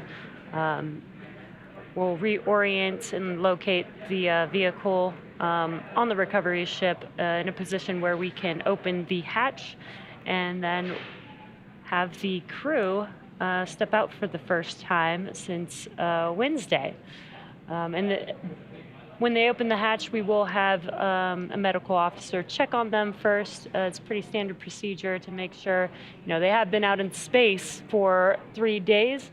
So we do want to make sure that the crew is okay. There will be a team there helping them every bit of the way to make sure that they are okay as they walk to the medical room on the recovery vessel.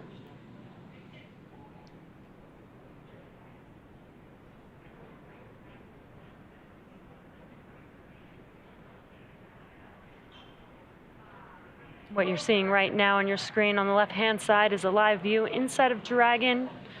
View from behind the displays on your left-hand side there. That is Commander Jared Isaacman, and to his right is Dr. Cyan Proctor, who was the pilot for this mission. They're now back down on Earth.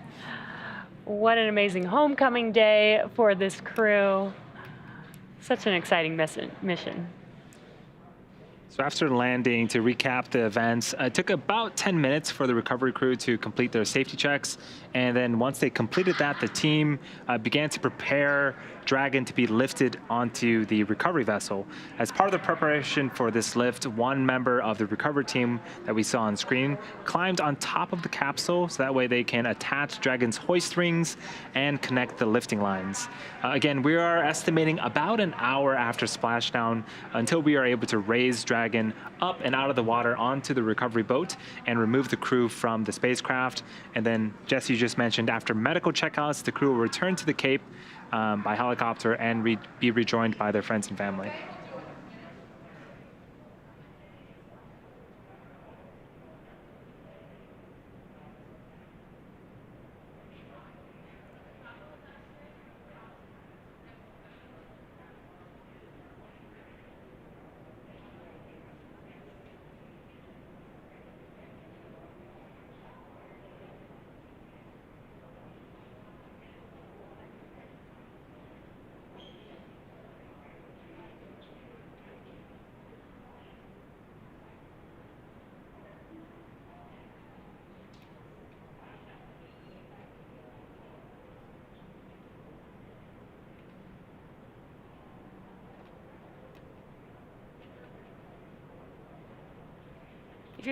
If you're just now joining us, you are watching the Inspiration4 mission.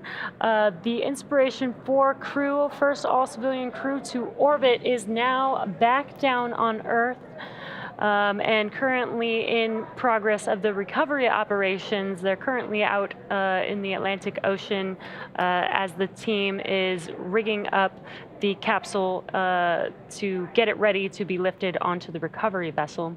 And what you're seeing on your left-hand screen is a live view of the crew inside of the vehicle at the moment. Yeah, we splashed down just a few minutes after 4 p.m. Pacific time.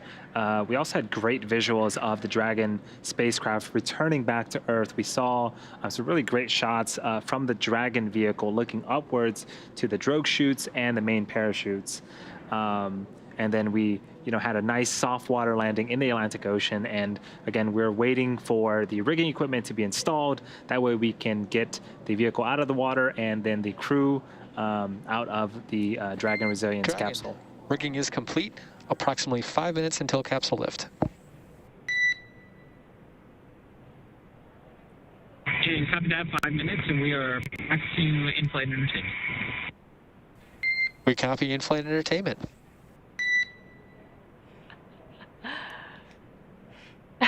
The crew is having a great time with in-flight entertainment. So yeah, it looks like they're all in great spirits.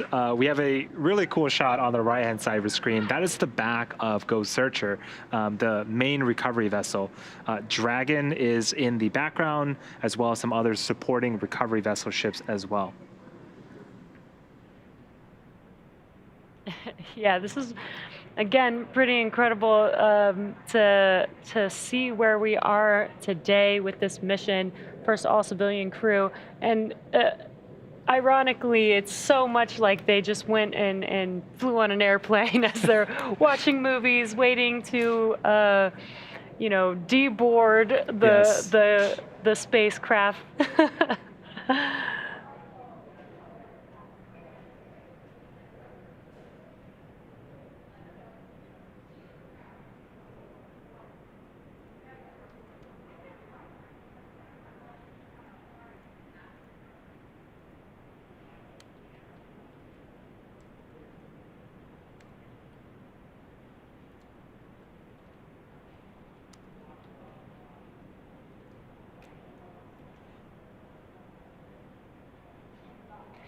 And again, this mission is a fundraiser for St. Jude Children's Research Hospital.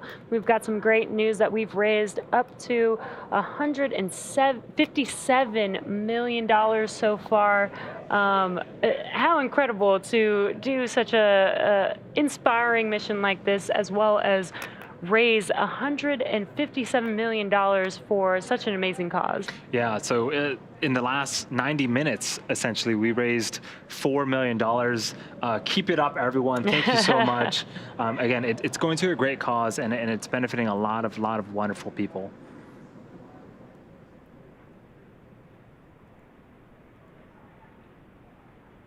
Again, currently in progress are recovery operations. So far, they've already inspected the capsule for safety before installing some rigging hardware. We got some comms that they will be ready for, that rigging setup is complete, and they will be lifting the vehicle in a few minutes here. Again, this is Ghost Searcher, and what you're seeing on your right-hand screen at the end of Ghost Searcher is the Dragon Nest. It's basically the nest or stand that Dragon will be lifted onto and set into.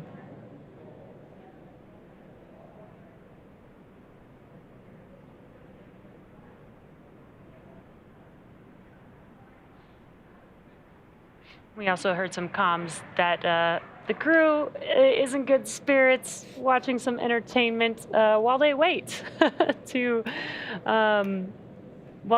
be lifted onto Ghost Searcher and for hatch opening so that they can egress the vehicle. Yeah, they've been busy doing a lot of work for a lot of great causes. So now that they're back on land, we want to give them a very smooth experience. They can just sit back, relax. We'll take care of everything else.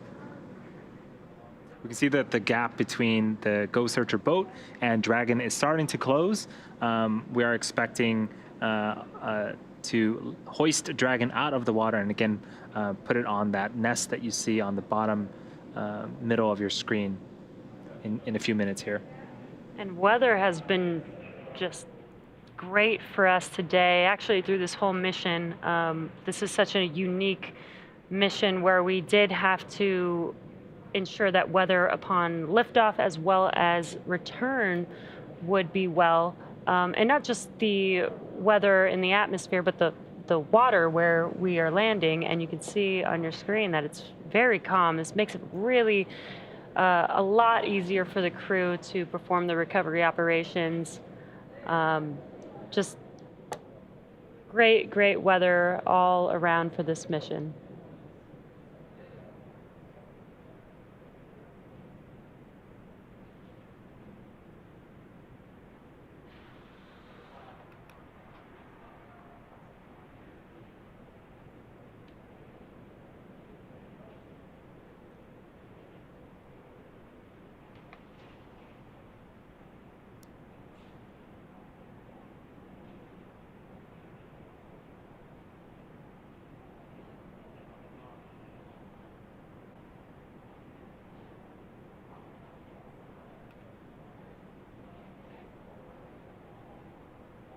So we just saw the crew tossing a line to the other member of the recovery crew on the Dragon capsule itself. And so this last bit of distance, we want to make sure that it is nice and controlled for the Dragon vehicle to come on in and make its way up the recovery vessel. For safety purposes, the crew does remain strapped into their seats throughout this entire process. as they are going to be lifted onto the boat. And again, they will have the first person to check on them when the hatch opens will be a medical officer to ensure that they are safe and healthy before they start egressing the vehicle. And that'll be when they will be allowed to get out of their seats.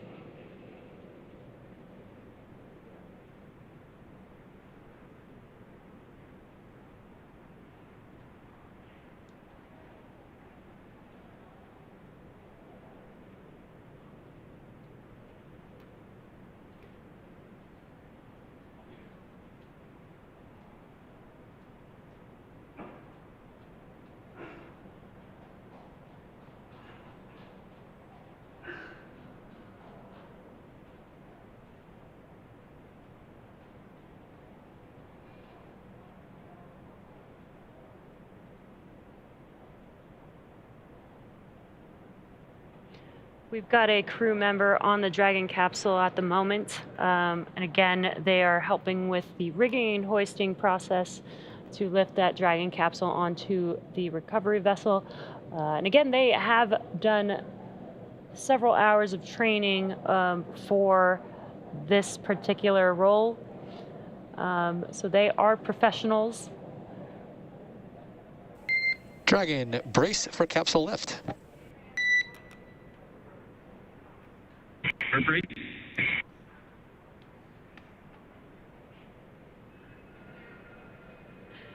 You heard some comms.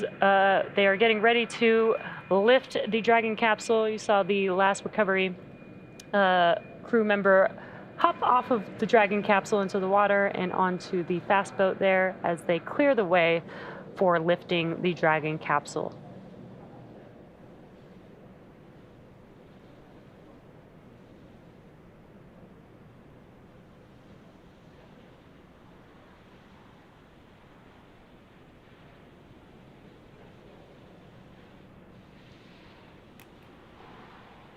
And here comes Dragon out of the water.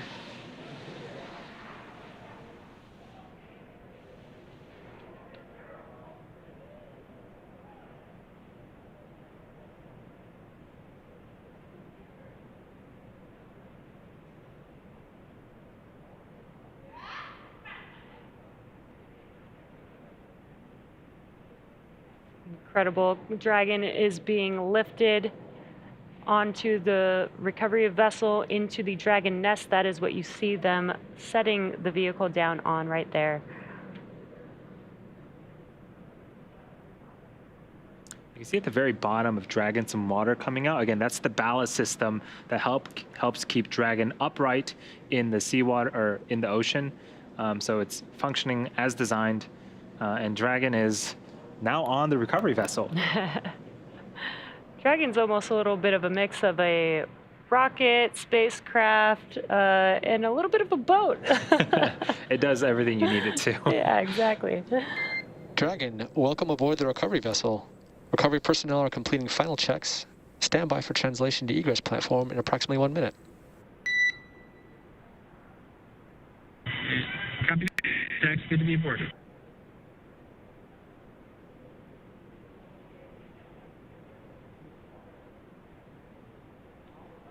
I see some fist pumps from Dr. Cyan as aboard the Dragon capsule right now. Next event coming up after the team does some safety checks is opening the side hatch. That's going to be very, very exciting. We're going to see the crew for the first time, and they're going to see Earth for the first time since 3 days ago. Well, they've seen Earth. They've seen Earth. But from space. Yes. They'll see Earth from Earth now. They'll become Earthlings again. And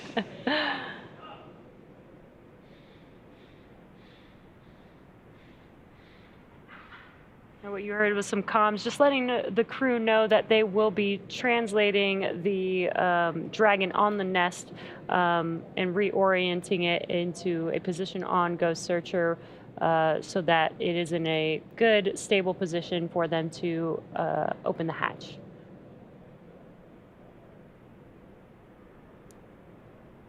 So while Dragon's top hatch houses the cupola, the astronauts will egress from Dragon's side hatch. That's what you see in the center of your screen, pending capsule orientation from the water. So before opening the hatch, the spacecraft has to equalize the cabin pressure with the outside environment. Once the hatch is open, that will be Jared, Haley, Cyan, and Chris's first breath of fresh Earth air since boarding Falcon 9 at the start of their mission on September 15th.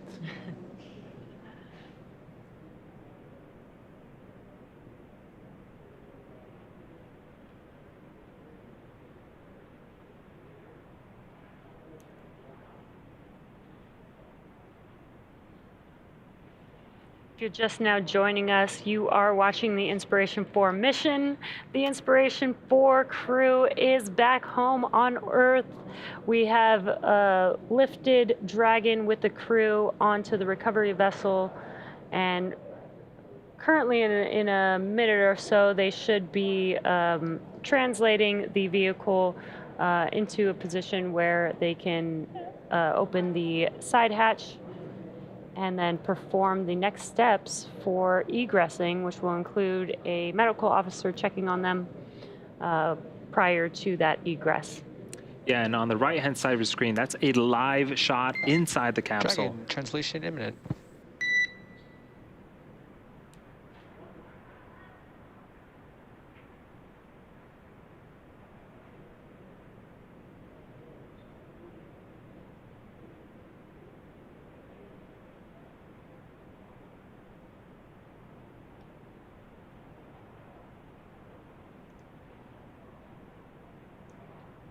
There it is. They are translating the vehicle to just under the helicopter pad on the vessel.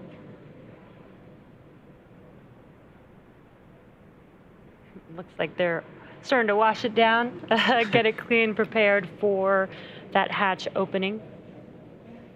Yeah, this is essentially an egress or a platform for the crew members to exit. Dragon is quite large, and the side hatch is quite a bit a ways up, and so we want to make sure that when we open the side hatch, they can just comfortably get out.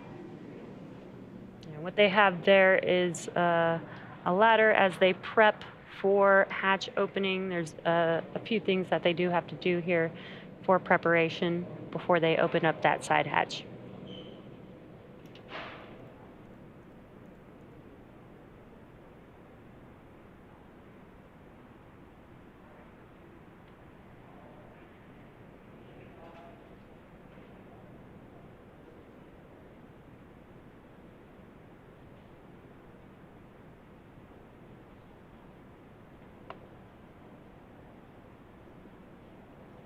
Yeah, things are moving quite quickly. We splashed down about 40 minutes ago, and now Dragon is on the main recovery vessel on the right-hand side of the screen. That is, again, a live view inside of the capsule. You can't see their faces, but on the left-hand side of that shot, that's Jared Isaacman, the mission commander. To his right is Dr. Cyan Proctor, the mission pilot. To Dr. Cyan's right is Chris Dombrowski, the mission specialist, and to Jared Isaacman's left is Haley Arceneaux, the medical officer of the mission. And I'm sure they're all excited to come back to Earth and probably still enjoying some in-flight entertainment, as Jared called it.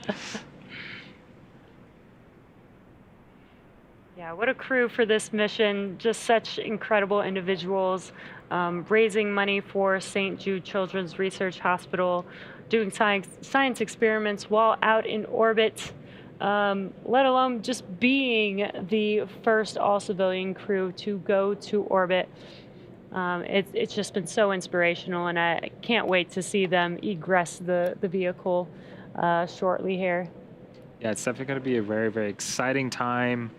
Yeah, all the science that they've done, all of that data is going to be available essentially to the public. And so, you know, all the experiments that they've done is definitely going to benefit a larger populace than just this specific mission. Right, Right, and so far, this mission has raised up to $157 million for St. Jude Children's Research Hospital, which is incredible. That's going to save a lot of children's lives. Just an incredible mission from start to finish here.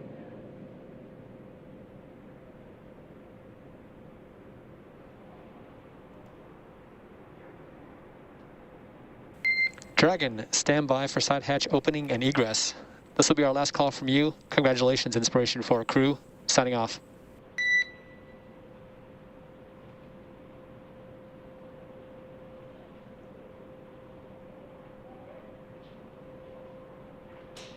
Great comms.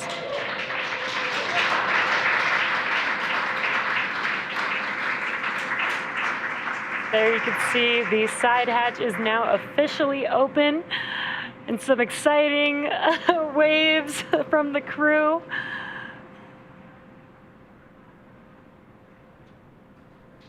Now they are putting on some protection along the hatch door for while they egress the vehicle here. So we have members of the recovery team inside the capsule with the crew members.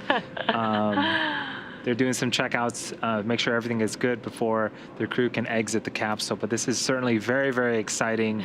Again, that hatch has been closed and sealed for 3 days. This is the first time it's opened since we lifted off Wednesday, September 15th. And we have some fist pumps from Jared. I'm sure the entire crew is super excited. Could see them waving.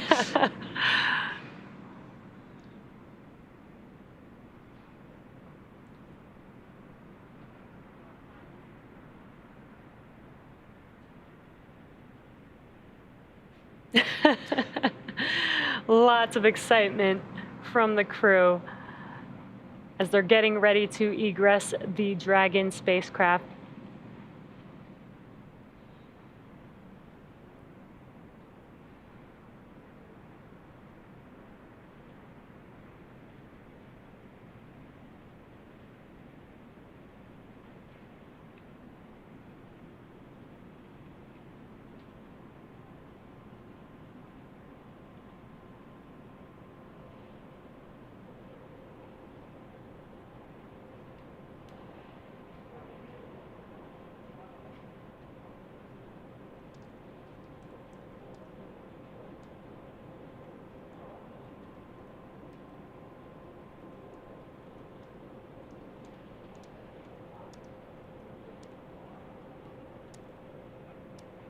It looks like they are taking their tablets from each of the crew members in preparation for this egress.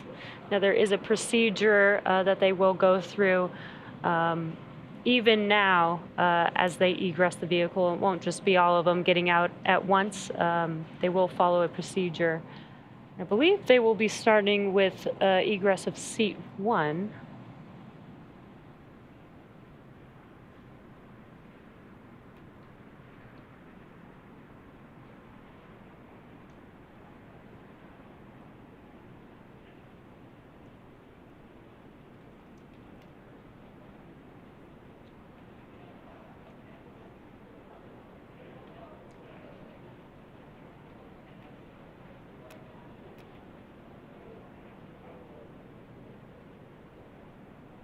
If you're just now joining us, you are tuned into the Inspiration4 all-civilian mission to orbit with the Inspiration4 crew back home on Earth, getting ready to egress the Dragon vehicle here shortly.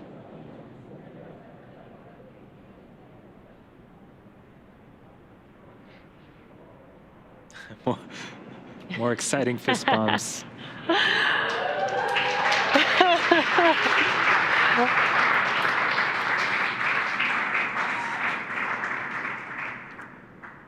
And this is such a great shot. How incredible. Some hearts. Love it. Again, that was the crew members of Inspiration4, as excited as ever. They are back on Earth on the recovery vessel, just waiting to exit the Dragon spacecraft.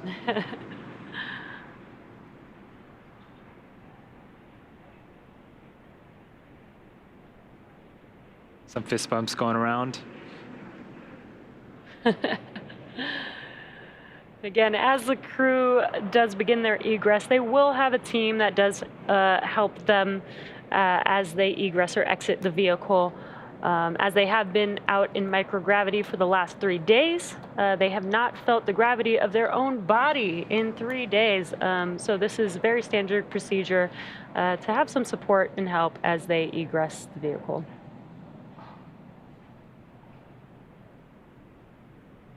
Right now, it looks like they are removing the footrests at the bottom of their seats. This will give them some space as they exit. Yeah, that is a good thing to note that when we land, we also recline the seats back down to make it a little bit easier for the astronauts and crew members to exit the vehicle.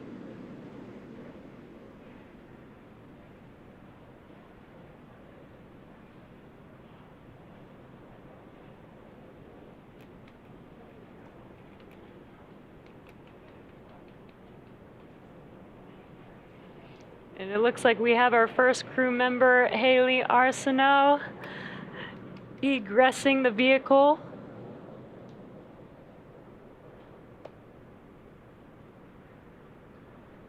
She was sitting in seat 1 to the left.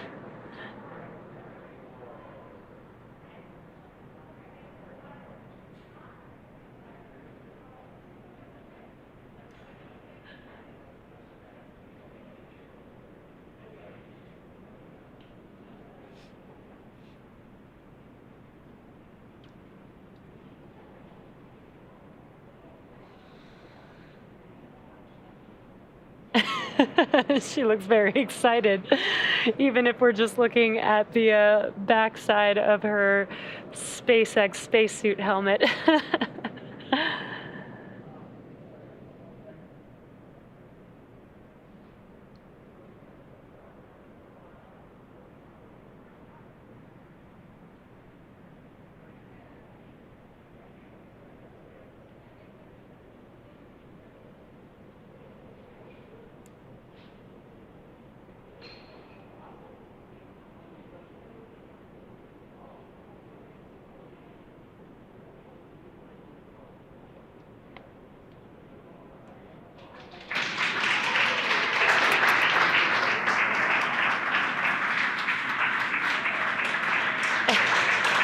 And there she is. Medical Officer Haley Arceneaux has now egressed the vehicle, the first of the Inspiration4 crew, and so very excited. Lots of waves, thumbs up. Thumbs up.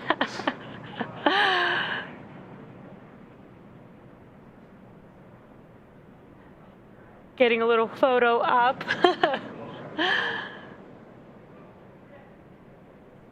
And it looks like up next is Dr. Cyan Proctor. Yeah, this is very exciting for the crew to be exiting the capsule and finishing their Inspiration4 mission, a mission that's done so much for folks around the world. Yes, absolutely inspiring all the way around. Just an incredible mission with an incredible crew.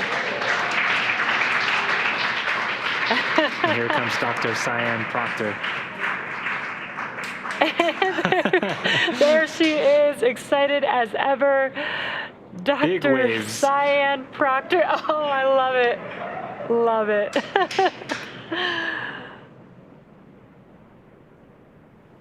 Just strutting on down. I know, no problem at all.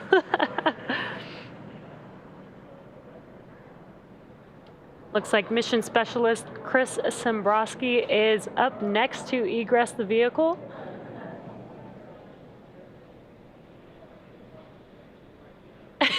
Looks like some dancing there.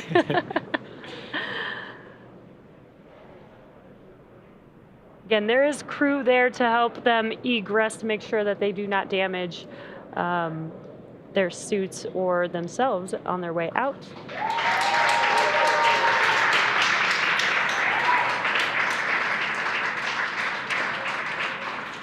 And that is Chris Dombrowski, again, the mission specialist.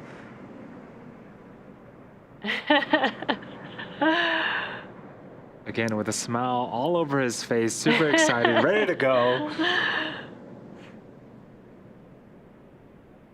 Yeah, there we go. Last but not least, we have Commander Jared Isaacman getting ready to egress the vehicle as well. The final fourth Inspiration4 crew member of the first all-civilian crew mission to orbit. And what a way to close it out. He was really the person with the vision. There he is.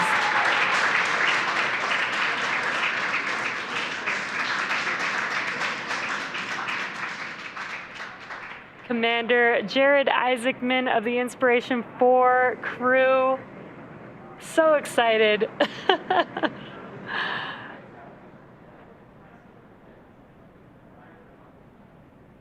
Handshakes and hugs all around. Amazing. Now they will be doing a standard procedure, going into the medical room on the recovery vessel and doing some medical checks to make sure that the crew is safe and healthy. And then they will hop on a helicopter and head back to Florida. Yeah, well, now that Jared, Haley, Cyan, and Chris are safely back home on Earth, and getting checked out by our medical team, we're going to wrap up our live coverage of their historic return. We started this day about 2 hours ago. We had successful trunk separation. We completed a deorbit burn, closed the nose cone. We got through that blackout period of communications. Both sets of chutes deployed, awesome. And the crew splashdown, we hoisted them up, and they have just exited the vehicle. Next up, they will catch a helicopter ride back to shore where they will be rejoined by their families. So welcome back to the Inspiration4 crew. It has been an honor and a privilege to share their journey with all of you as we continue this new era in human spaceflight. Yes, for updates, check out our social media. Also, be sure to donate to St. Jude. There's a donation button if you're watching on YouTube on the right-hand side of your screen. The Netflix documentary is coming out with its 5th and final episode here shortly as well, and that will conclude liftoff and splashdown return of the Inspiration4 mission. Again, thank you to everyone that has joined us so far, and thank you everyone for following along. We'll see you next time.